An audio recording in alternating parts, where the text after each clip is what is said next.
can. Caitlin, we'll go ahead and get started in the interest of time.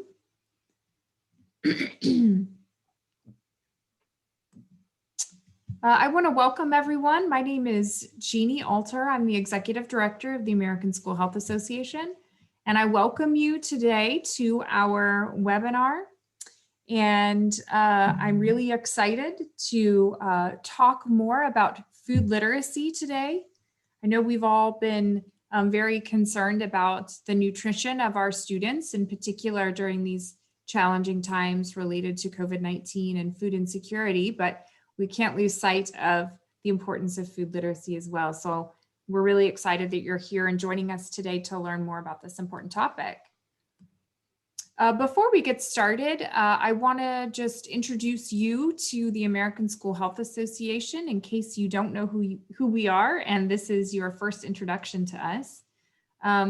Our mission is to transform all schools into places where every student learns and thrives. And we do that by embracing the whole school, whole community, whole child model.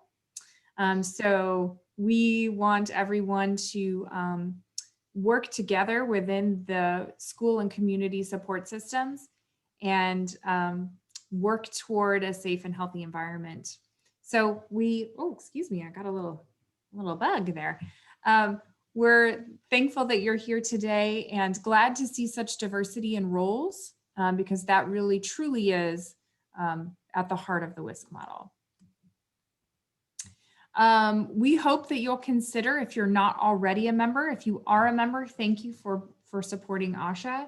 If you are not a member, we would like for you to consider joining. We have several member benefits, including the Journal of School Health, which is our peer-reviewed terrific journal, continuing education for events like our conference, and for webinars like we're offering today.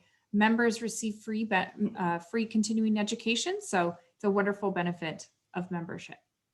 We also have some discounts, and really what I feel like is the most important is that connection to the information and expertise of our members.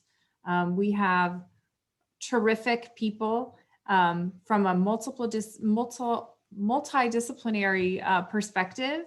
So it's a great community and a great professional family. So we hope you'll consider joining. I want to tell you a little bit about our wonderful presenters today. So please excuse me as I check my notes here. First, I want to introduce Dr. Aaron Camalo. She's the Program Development Administrator for the New Jersey Healthy Kids Initiative in the Institute for Food, Nutrition, and Health at Rutgers University. She believes that fitness and nutrition play a crucial role in children's physical, social, emotional, and cognitive development. I wholeheartedly agree. And as a former classroom teacher, Erin brings over 12 years of teaching and curriculum development experience to the initiative. She has worked with individuals, small groups, and children to develop healthy lifestyles that focus on fitness and nutrition. And thank you, Dr. Camalo, for being here today. Also, we have with us Peggy Policastro, and she is the Culinary Literacy and Nutrition Director for the New Jersey Healthy Kids Initiative. And this initiative is committed to partnership with and inclusion of families and communities to improve the health and well-being of all children. Dr. Policastro works with children and adolescents using behavioral economics to nudge individuals toward healthier food choices. She believes making a healthy food choice is the easiest and most salient option and is the most effective way to encourage behavior change. I think I could take a page or two out of your book there right now.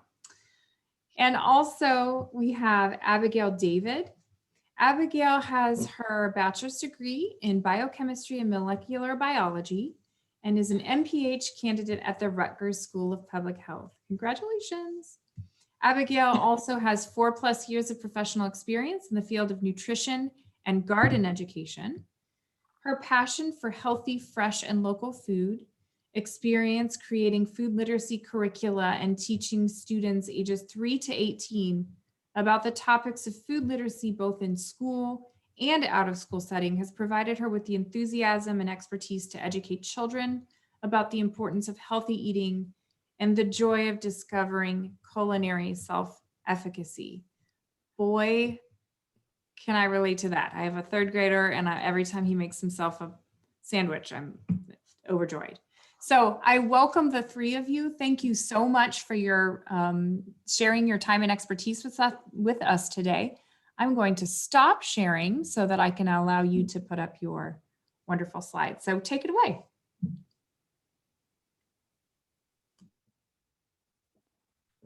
Thank you so much for that warm welcome, Jeannie. Welcome everyone to Food Literacy, equipping students to live empowered, healthy lives.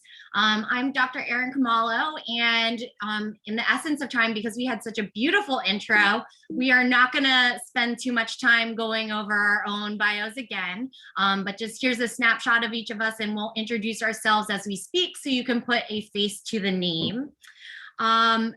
Today, we're really excited to cover some of the nutrition and health benefits to food literacy, some of the pedagogical approaches for teaching it, and then how to adapt for virtual instruction, since we know these are really unique times and people, some of the suggestions for pedagogy might be different on the virtual platform.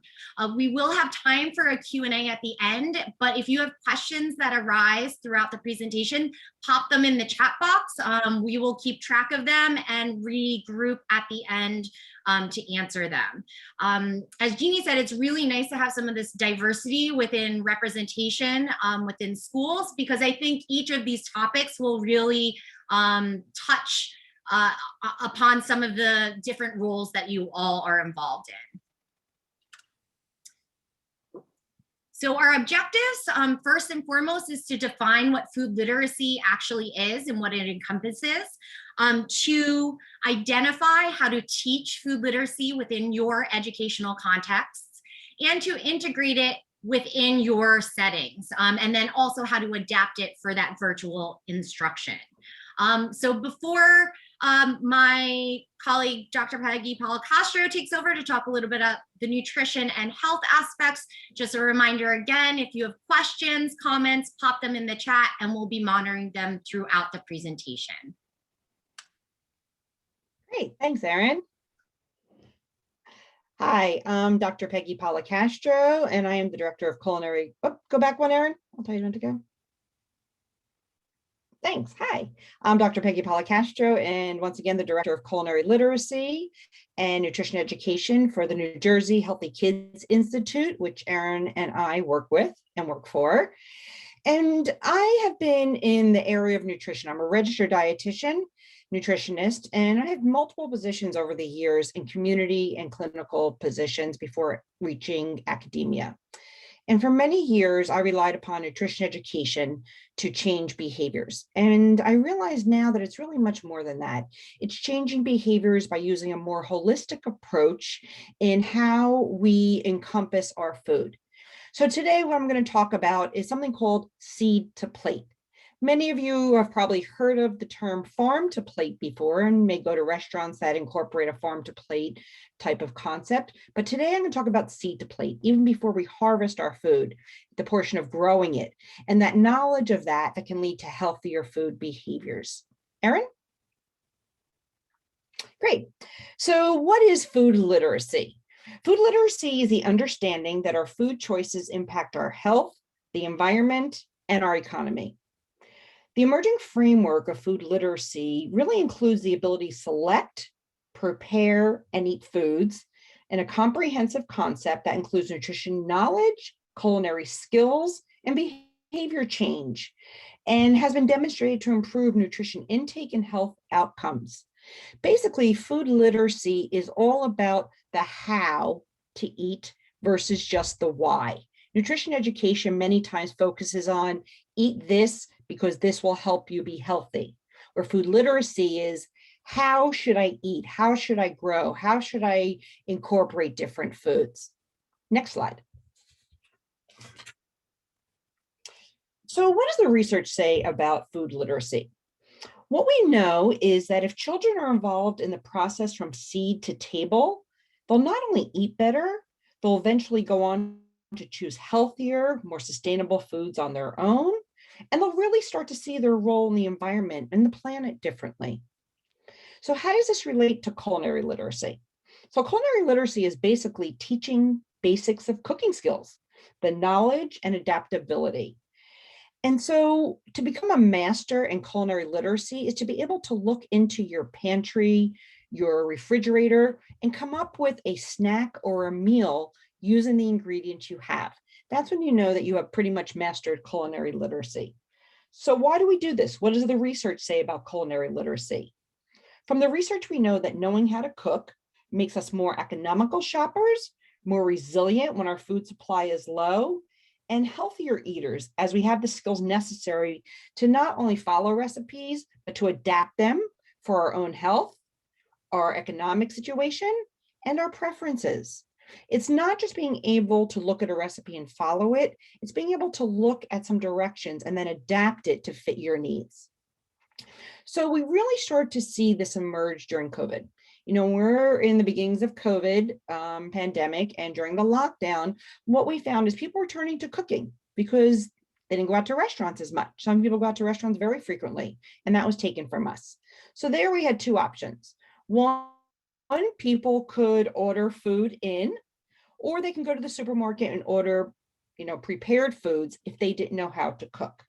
And what we know is that foods that could be ordered in during this time, or foods that you buy that are prepared, many times are a lot more processed than foods that you'd make on your own. So what do? You should learn how to cook. So now you turn to YouTube videos or Food Network and see how they teach you how to prepare foods. But as I always say, you can't become an all-star basketball player just by watching basketball. You need to be involved and participate in the process.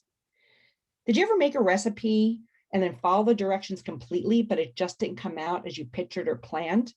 This is because you may have not had all the necessary skills of culinary literacy. So if you look on this slide, this really brings you through food systems, agriculture, nutrition. It's the whole picture of seed to plate. Next slide, please. So, okay, before we start though, we do have a poll question. If you want to put the poll question up, have you used cooking or culinary literacy in your classroom or in your practice? So I think Caitlin's going to put up that poll question, right? Okay, if you could just take a minute and answer that. Have you used culinary literacy or cooking in your classroom? Looking at the results, it seems like it's almost 50-50. We have for a minute. So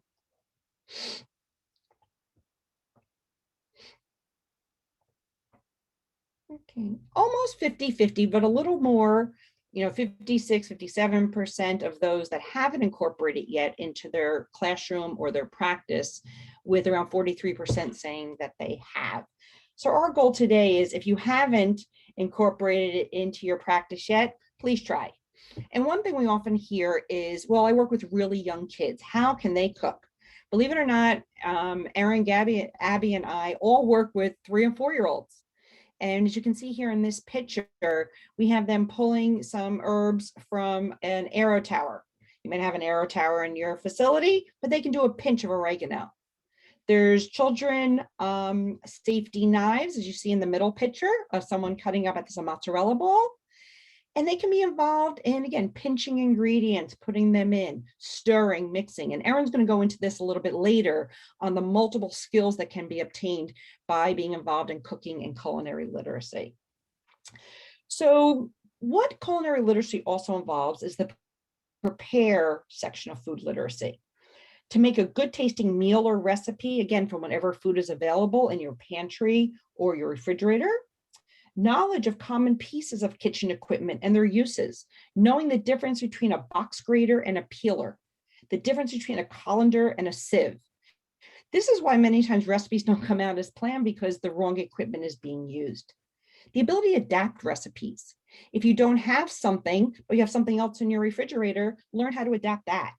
Applying the basic skills of food safety and sanitation. How long can that dish sit out on your counter before you need to throw it away? Can eggs sit in my refrigerator for over a month, or can I use them? What is the sell by date? Does that mean that it's bad, or can I still use that product? So all of these different content areas are involved in the concept of culinary literacy. And research shows that by teaching kids to cook, they learn to shop differently, fill their plates differently, and consider their impact on the environment differently. But for some reason, children are often left out or absent when the family meal is being prepared. And so we need to get kids back into the kitchen. We need to teach them basic culinary practices from a very early age. And again, culinary literacy is really just the ability to prepare a meal or snack and commonly available foods and common pieces of kitchen equipment. It doesn't have to be elaborate. It's having sufficient skills to experiment with foods and ingredients. And teaching culinary skills supports the child through knowledge, skills, and behaviors needed to prepare and eat healthy foods. It also helps reduce food waste. What we find from research too is that if kids make food, they're more likely to eat that food, therefore not wasting it. If anyone encounters picky eaters, the best thing to do is to get them involved in the cooking process. And as educators, we are supporting a healthier, more sustainable approach to eating and living by promoting culinary literacy at a young age when they're starting to develop attitudes, beliefs, and habits about food.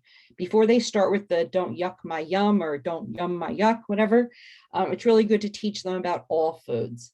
And also we find from literature is that if we want children to eat more plant forward, and we hear this term more often in terms of health and for the environment, it includes fruits, vegetables, non-animal proteins, start having them cook these items. This is a great way to incorporate plant forward foods into their diet.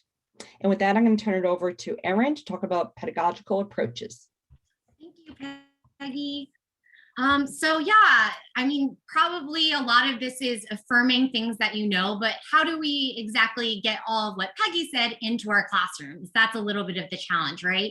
We're not necessarily cooking or culinary institutes. We're preschools and childcare centers, K through 12, maybe even higher ed institutions. So we want to reinforce that using food literacy is a great way to bring global citizenship education into your classrooms, which is really the big trend right now in education as a whole.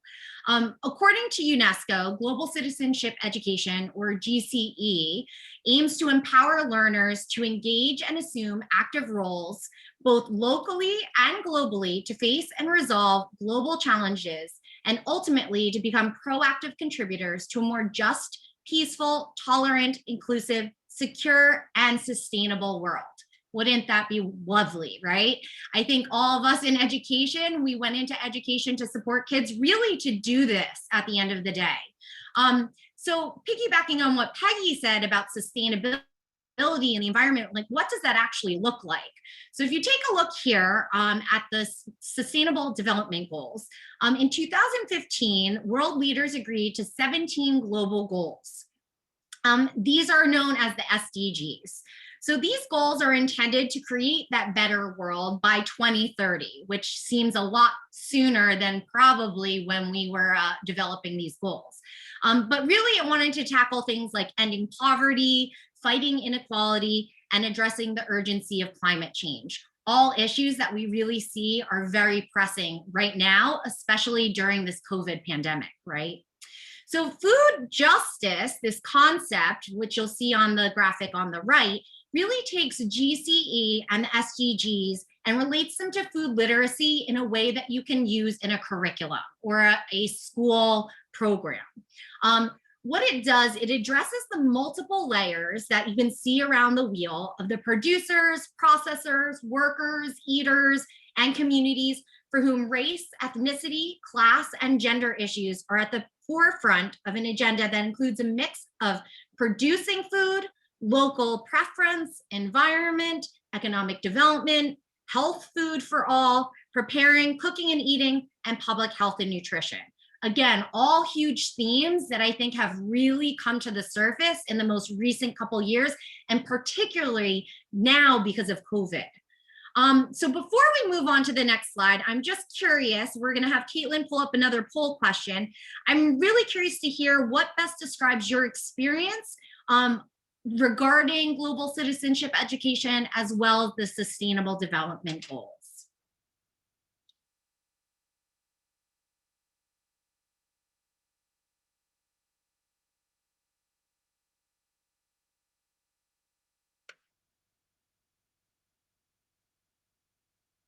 So you guys can go ahead and select one of those that best fits. It might not be a perfect, but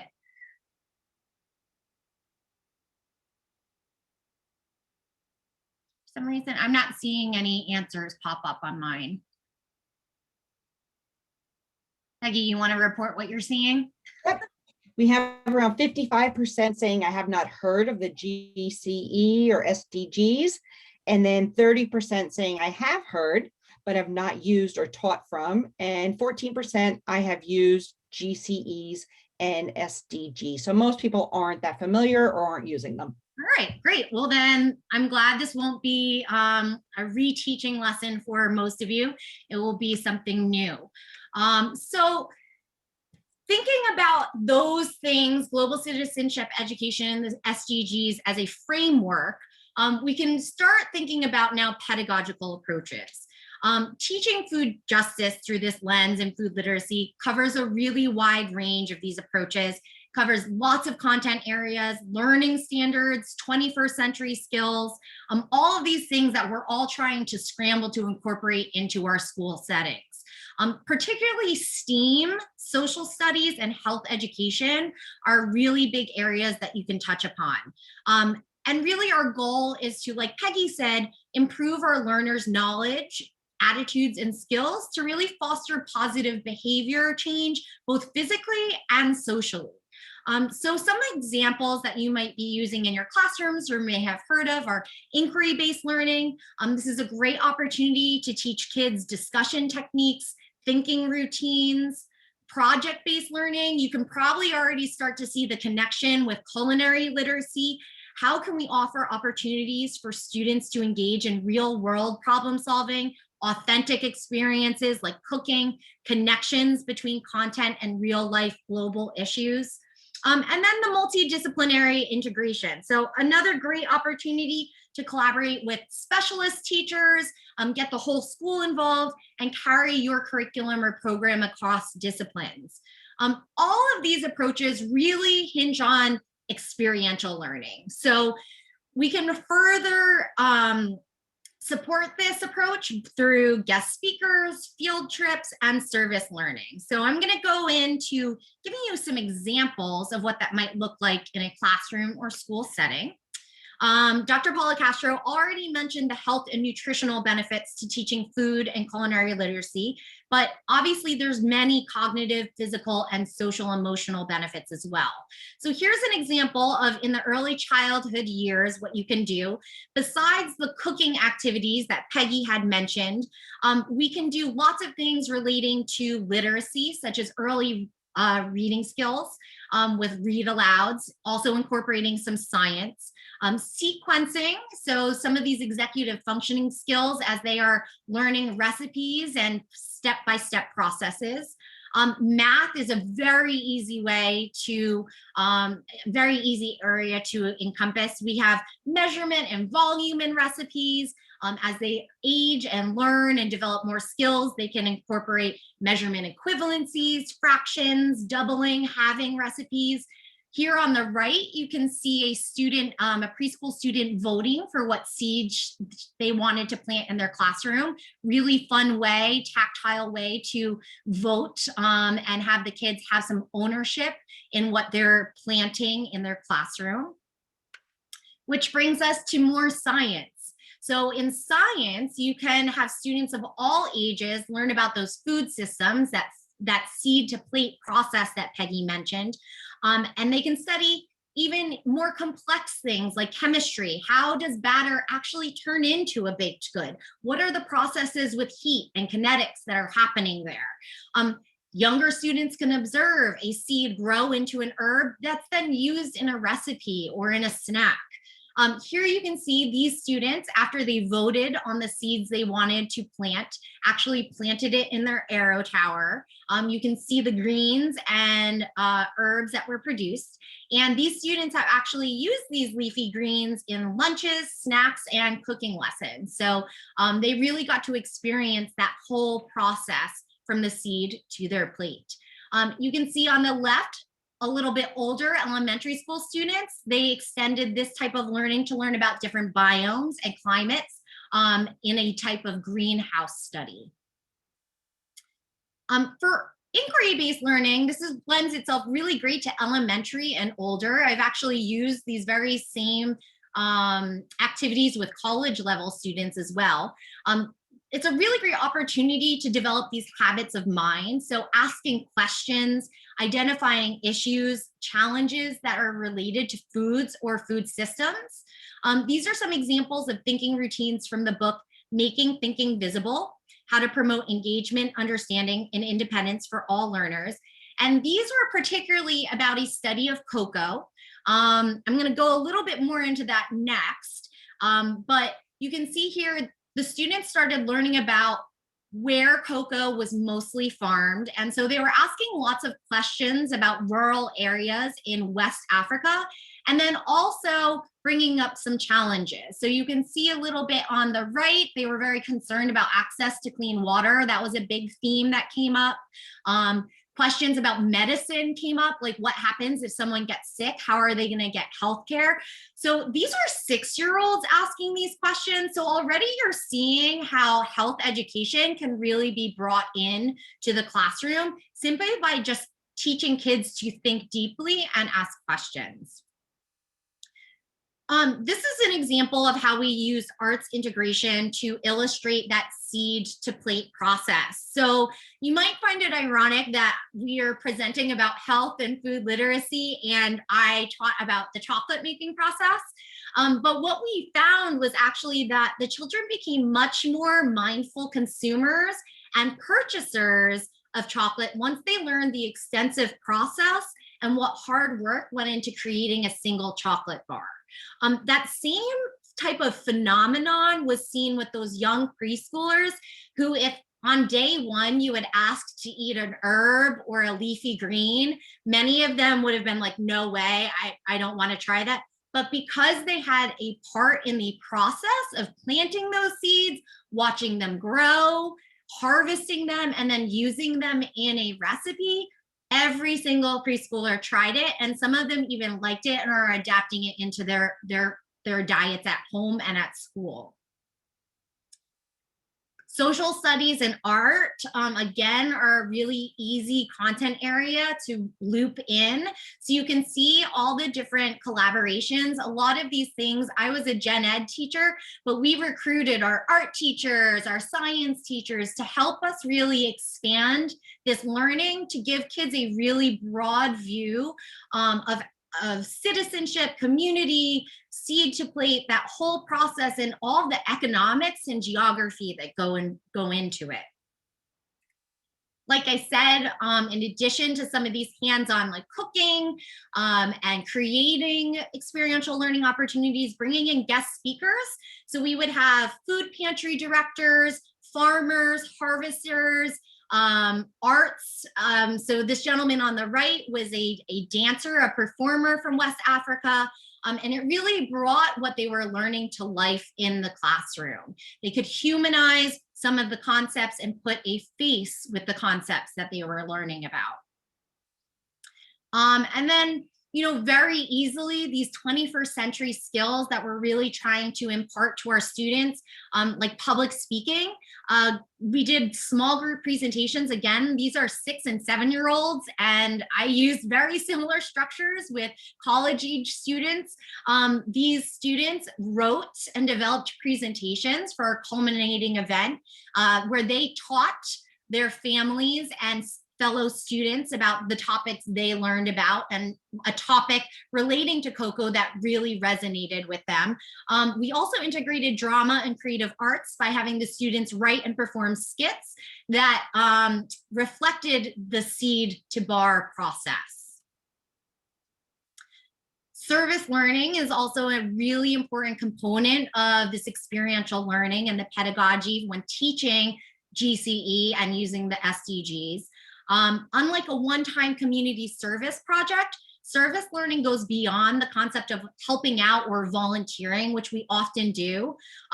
Service learning is different because it combines specific learning goals, so like the ones that I had mentioned, and outcomes. So we bring those learning goals into a community-based activity based on needs, not what we think the communities need. So this is an example of how the students took their connected transdisciplinary skills to plant trees. They had learned that cocoa grows best in Ghana in shade tree forests, not by clearing out forests and greens to plant crops, but that actually the more trees that are around, the better harvest there are. So we started out exploring why trees are so important for our ecosystem and harvest right here in New Jersey. So the top one, you can see we started out small. The students planted trees on their own school grounds. And then the bottom two pictures are a collaboration with the New Jersey Tree Foundation, where the children planted trees in an urban environment that was very in need of more green spaces. So again, really linking their service to what they were learning and how it benefits the communities around them. And like I mentioned, because of these topics, depth and breadth, they can really easily be adopted into secondary and higher ed curricula. Applying these same topics, themes, frameworks, and even some of the activities, like I mentioned, here are some examples of how college students explored food systems through the lens of actually feminism. So I thought it was neat. I showed you some examples from elementary school about chocolate, but on the top left, you can see how that was scaled up at the college level to look at production costs and economics, and how the amount of production that goes into it is really not reflected in what we're purchasing in stores. You can see many issues of equity, food insecurity arise. Students' research presented change makers, foods, food movements. Their presentations really inspired, challenged, and it really actually changed a lot of their classmates' perspectives, purchasing, and consumer behaviors. The year culminated also in service learning, and they researched and wrote a collaborative white paper on maternal and child food insecurity for the Central Jersey Diaper Bank, based on their learning about food and the food systems. That was a lot I threw at you, and obviously all of those activities are ideal for an in-person experience. So the forced pivot for everyone towards virtual learning undoubtedly posed a lot of challenges, ourselves included. So my colleague Abby is going to share a bit on how to adapt all of these themes, topics, and frameworks for a virtual experience based on a food literacy program we actually implemented over the summer. So Abby, you can take it away. Awesome. Thank you so much, Erin and Peggy. So as Erin just said, my name is Abby David. I'm in my final semester of a Master's of Public Health program at Rutgers, which is the University of New Jersey. And I had the pleasure to work with Erin and Peggy this past summer to actually try our hand at applying these techniques and these theories and these concepts to a virtual food literacy program, which is what I'm going to talk to you guys about today. So Erin, next slide, please. So before I dive into the nitty gritty of what exactly we did, I want to give you guys a brief overview of where the current research actually stands with regards to virtual food literacy. So as Erin was just saying, the current norm for child-centered food literacy is generally live and in-person delivery. But with things like the COVID pandemic, or who knows what the future will bring, the food literacy and nutrition fields really have to move and pivot towards adapting to a virtual learning realm and environment. And so even though it's kind of a new field, we still have already learned some of the advantages and challenges of that type of learning. And some of them are that it's actually more economically feasible to reach a large audience through a virtual food literacy platform, because you don't have to have a physical space that you have to pay for or rent from, and you don't have to make sure that all of those people can get there. You can really reach more people with less costs, and it's more accessible to different populations. However, even though we're in a virtual format, it still has to be really engaging for all learners, for our auditory, our visual, and our kinesthetic learners. And so that engagement piece is something that is often lacking in the initial attempts in virtual food literacy. Additionally, similarly, we still have to maintain meaningful peer and teacher interactions. That is so much a part of in-person food literacy education. That still has to be there when we're on a screen. And finally, a lot of the literature actually expressed that somehow looping in parents or guardians is a really key part of a virtual experience, because parents and guardians are able to provide some of that hands-on structure and support that normally a teacher or educator would be providing. Next slide, please, Erin. So now I'll actually tell you guys about the virtual food literacy program we ran this summer at NJHKI. It was called Grow, Prepare, Eat. And so this project, we really took care to make sure it included all of those dimensions of food literacy that Peggy mentioned earlier. So planning and managing of food, selecting your food, preparing it, and then eating the food and really enjoying that part too. And then we also added that really crucial part of parental involvement.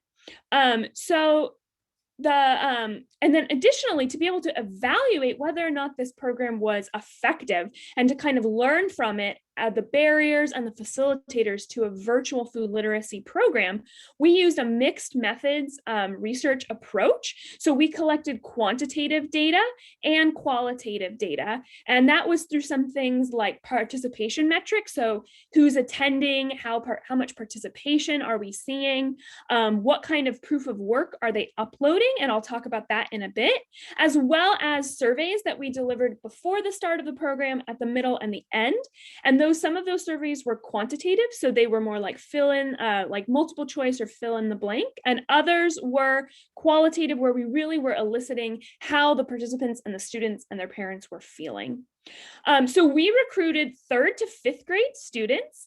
The program was 6 weeks long in the summer of 2020. And during those 6 weeks, students received 2 live lessons a week, either through WebEx or Zoom.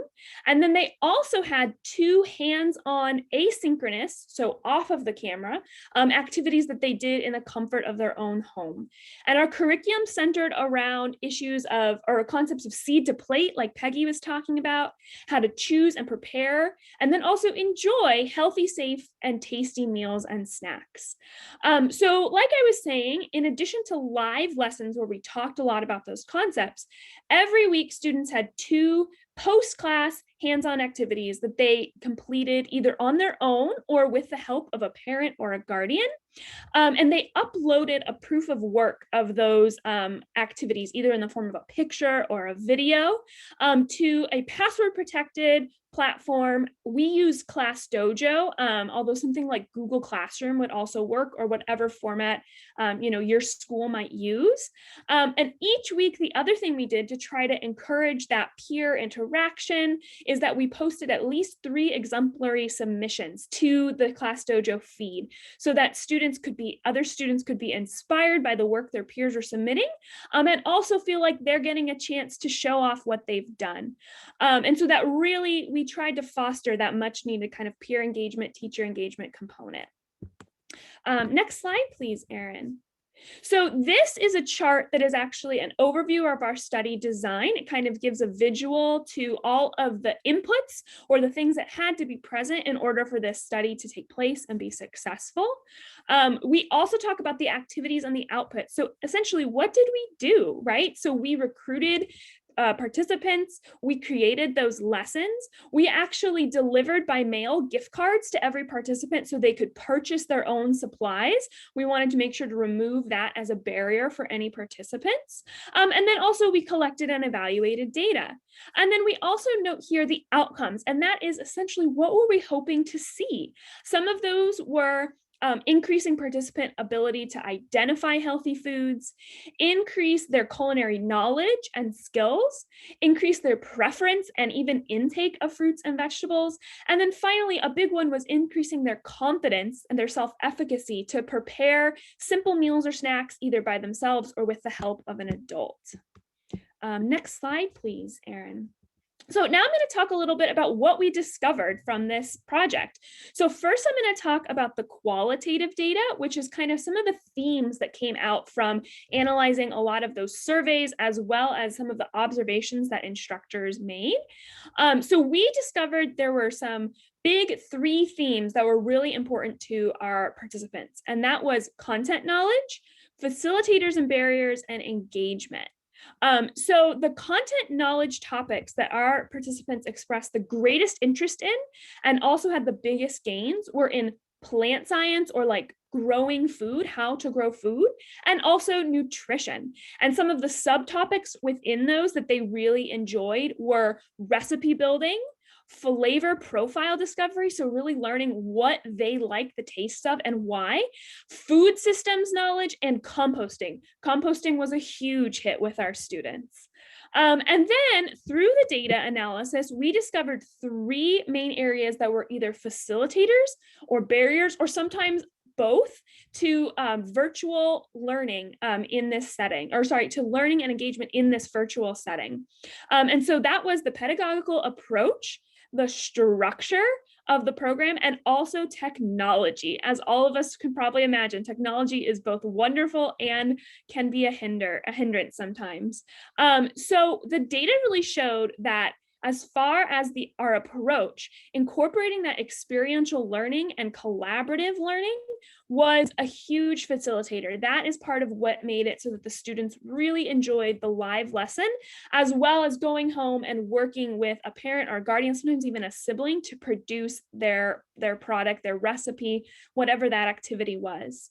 We learned that the length of the lesson, so things about the structure, the length of the lesson, and we offered a lesson in the morning and the afternoon to try to accommodate different schedules, things like that. Sometimes they were facilitators, but for other students, we found that those were barriers. They made it harder to actually really participate and engage fully.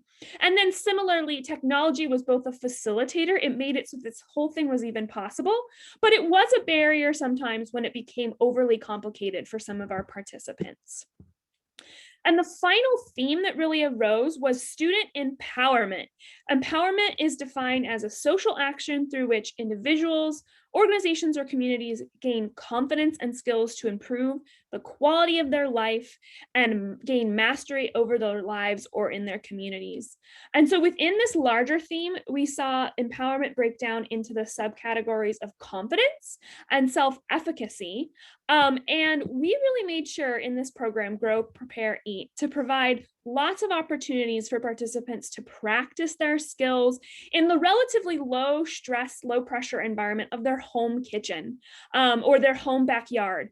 And as a result, we were hoping that we would see an improvement in skills and self-efficacy, and it turns out that we really did. When we analyzed the transcripts of the live lessons and the qualitative feedback form, the survey that we offered at the end, we saw that participants gained more practice and ultimately self-efficacy in performing various cooking skills in the kitchen in particular. Next slide, please, Erin. So as I mentioned, this was a mixed method study, meaning that we also collected some quantitative data. And so when we analyzed that, we had 2 main surveys that we were looking at. One was called the FFQ, or the Food Frequency Questionnaire, and the other has a big long title. I'm just going to shorten it to TFLAC. And these 2 surveys looked at changes in preferences and intake of healthy foods, as well as change in content knowledge. And to analyze this data, members of our team ran paired t-tests, and the results showed some really amazing stuff. We saw a 17% increase in fruit and vegetable, FV stands for fruit and vegetable, and plant-based protein intake. We saw a 54% increase in low-fat milk consumption, a 16% decrease in sweetened cereal intake, and 119% increase in high fiber bread consumption. So this was really amazing. I do want to add one small caveat that we had a small sample size. So the test that we ran, they didn't have significant results just from a small sample size, but the trends that we're seeing are really incredible. And then just a little bit of talk about TFLAC specific data. So that was the second one of the other surveys that we ran. We saw a 3% increase in total scores from pre to post. And the TFLAC, like I said, kind of analyzed intake and preferences as well as content knowledge. So the fact that we saw a 3% increase in total scores means something was actually happening, really exciting. And then specifically within the TFLAC, we saw significant results with relation to cooking knowledge increase. So really exciting stuff. Next slide, please, Erin. So really quick, just kind of to wrap up, I'm going to talk about some of the important lessons that we learned from this program that we ran that could be applied to future food literacy programs or could be applied to the work that you all want to try to do in your learning settings. So what we learned was that students who participated most enjoyed the following three big things. They enjoyed learning and practicing new culinary skills, as well as learning about plant science and food systems. Those were topics that were just, they were hits, no matter what, didn't matter what way we incorporated them or introduced them, students loved learning about that. They also really enjoyed the opportunity for frequent hands-on activities, especially anything that had to do with cooking or preparing food or experimenting with flavors and food. And finally, by and large, parental participation was a major plus. Students loved getting to connect to the adults in their lives, feel like they were teaching them something or learning together. So the future suggestions that we have were generated from our educator and research staff observations, the data analysis, and also a lot of it was from participant feedback. And we learned that an improvement for future iterations would be having beginner, intermediate, and advanced versions of any recipe. And that would allow for all different entering skill levels, right? So that everyone would be able to participate and gain new knowledge in the cooking arena if there were different levels of recipes. Another main thing we learned is that when we do the registration or at the beginning of the program, we need to poll our participants to find out what form of technology, what platforms do they already have comfort and skill with, and those are the ones that we should pivot and use. So for example, we started off with WebEx and ClassDojo to find out that a lot of our participants would have preferred Google Classroom and Zoom. And so, with technology, if you can make it as simple as possible for your participants and the families, that's the goal. And so to that point, one final suggestion we learned is that at the beginning of the program, we should have an orientation, to just make sure that participants and families get to know the educators and the staff, but additionally to kind of work out the quirks of the technology and make sure everyone feels comfortable with the platform being used so that isn't inhibiting learning. So we can really focus on the exciting stuff to get to. Next slide, please. Okay, so actually at this point, I'm going to turn it back over to Erin, who's going to give you all a chance to apply and reflect on a little bit of what we've learned today. So thank you so much. I really appreciate the chance to talk to you all. Thanks, Abby. Yeah, so quickly before we wrap up, we always want to make sure that you're all walking away with something that maybe you feel is a takeaway from today. So I want everyone to just take a moment and think about maybe one of your favorite foods. Like I said, even chocolate you can use for health purposes or environmental purposes. How might you be able to use that to teach food literacy, culinary literacy, food justice? When I started planning my first grade curriculum on cocoa, my co-teacher and I started with our desired end result. So those of you who are educators probably already know that backwards by design type mapping. But what we really did is we looked at the SDGs and GCE competencies and the core content standards to figure out what we wanted our students to learn. From there, you can start to think about how would students show?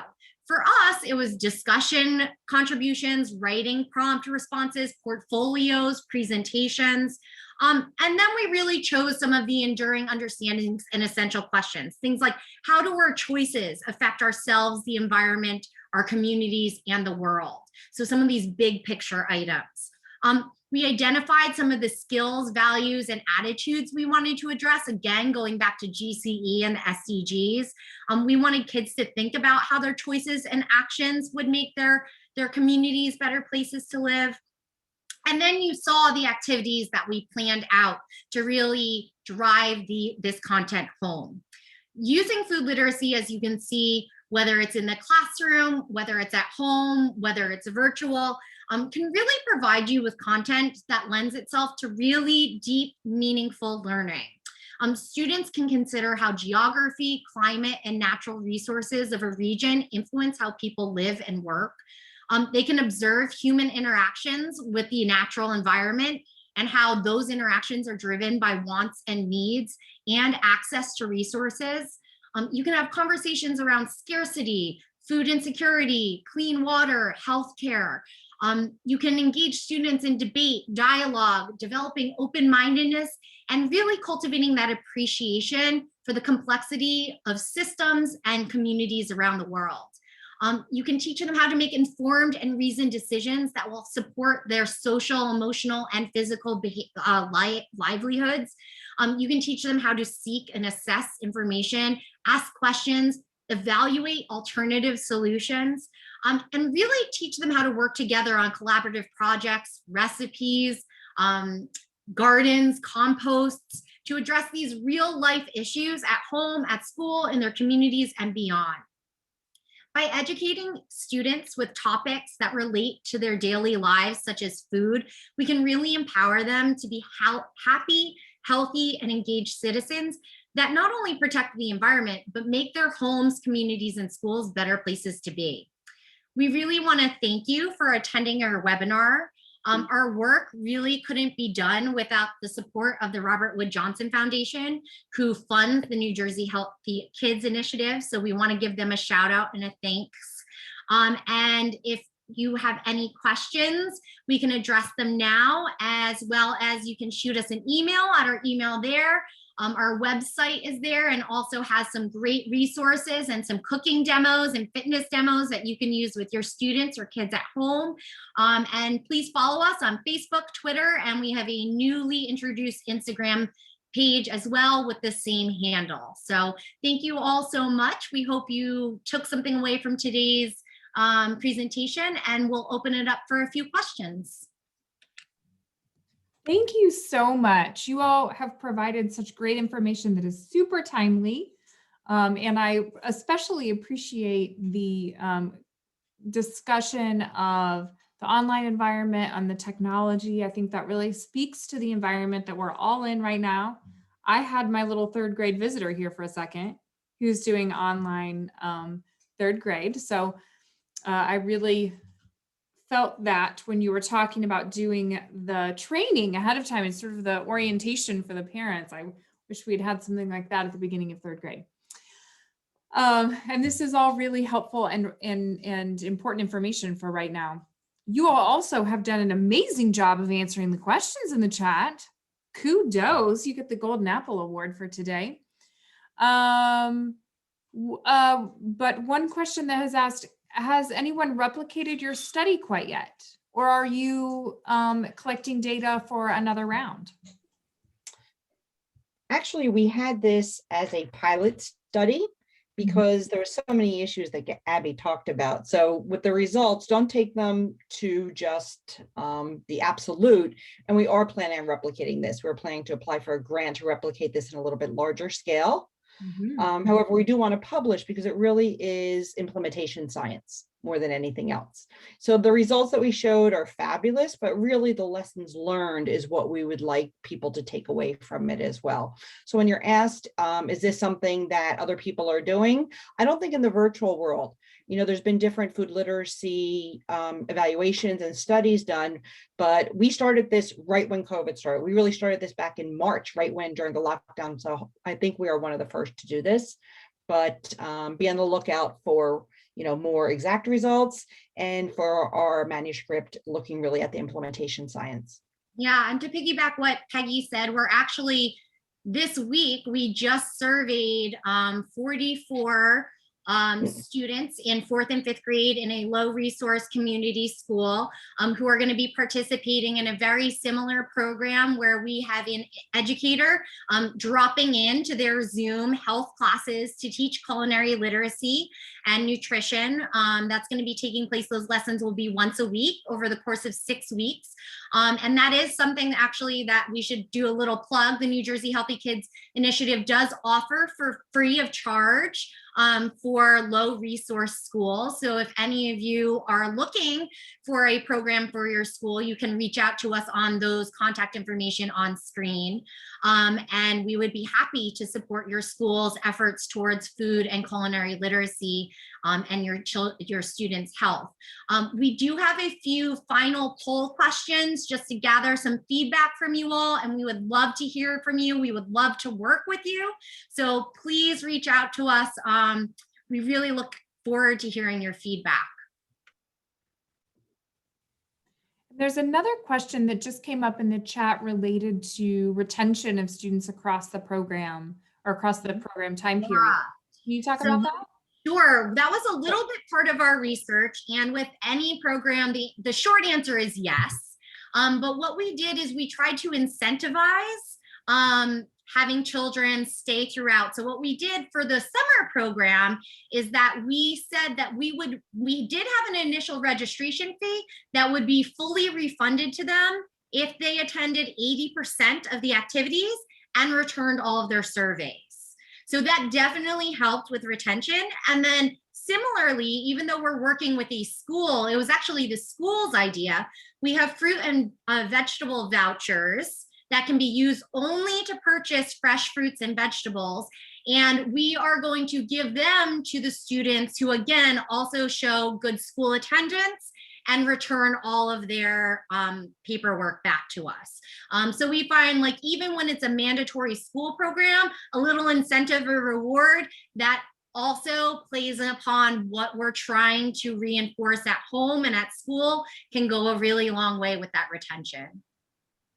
And really good ideas. Yeah, go ahead. ahead. I'll just add one more thing. I actually work full time as a nutrition and garden educator at a charter school in Newark, New Jersey, which is a fairly low socioeconomic community. And, my students receive grades for participating in my activities. But in addition, I have students who are in all different places in virtual learning. It's affected them in so many different ways. And so I do little things like for participating, for showing up, for having their cameras on, for volunteering an answer or reading. They get their name in a raffle. And one of the prizes is a food literacy related thing. So, a session with me to make a snack that they really like, a one-on-one session, or a seed packet of their choice mailed to their house. I have, an endless supply of seeds. And so, there's other little ways if you have the good fortune to have a set of students who are enrolled in a program and, just volunteering to drop out isn't necessarily an option. If they're in a class or something like that, but there's ways to get them excited to participate too, that can connect right back to what you're teaching. Absolutely. And I see one, oops, sorry, Peggy.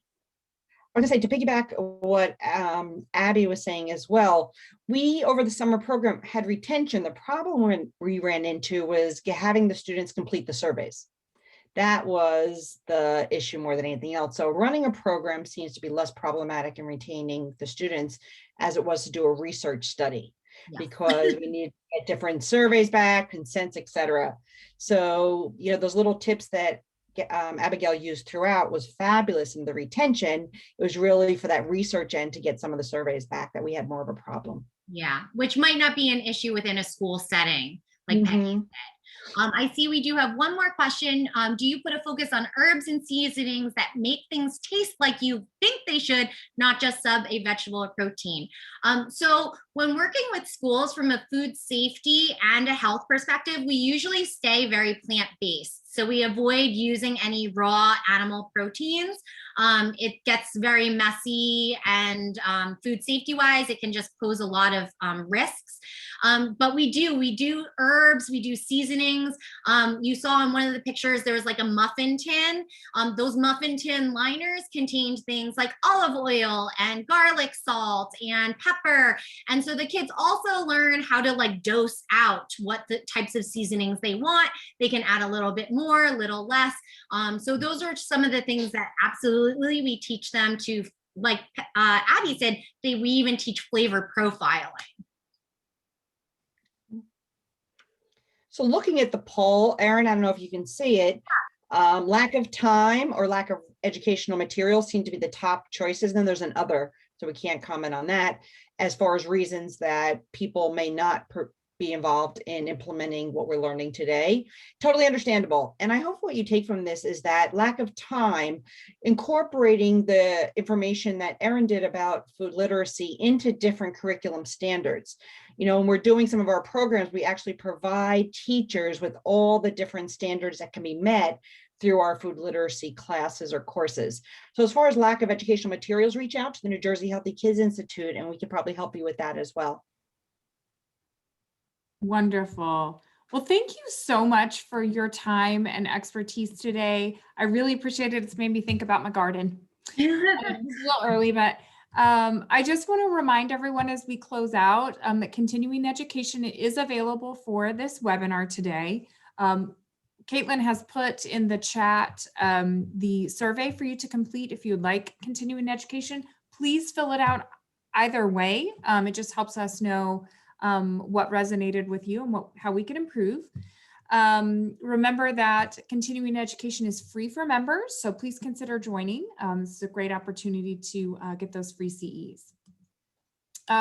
Also, just want to let you know how to get in touch with us. Please check out our other webinars as we've posted our 2021 schedule, and stay tuned for details related to our annual conference. Thank you again, Erin, Peggy, and Abby. Really great job, and we really appreciate it. Thanks for joining us, everyone. Bye, everyone. Bye.